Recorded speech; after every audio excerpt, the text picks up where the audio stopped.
everyone, this is me, Tiny Traveller Tanya. Today we're going to draw everyone's favorite Pokemon, Pikachu.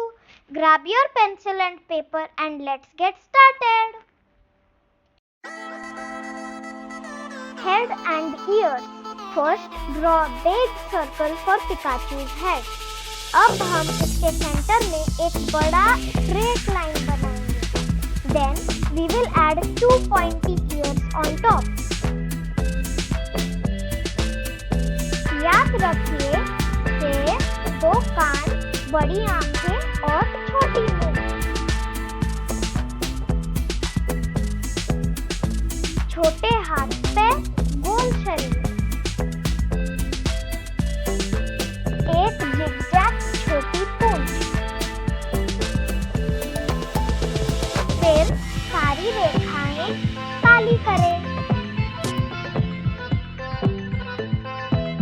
Arms and legs.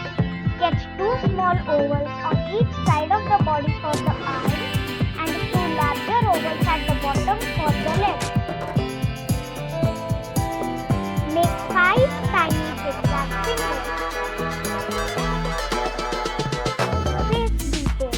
Add 2 big circles for the eyes, a small oval for the nose, and a cute smile with tiny circles for the cheeks.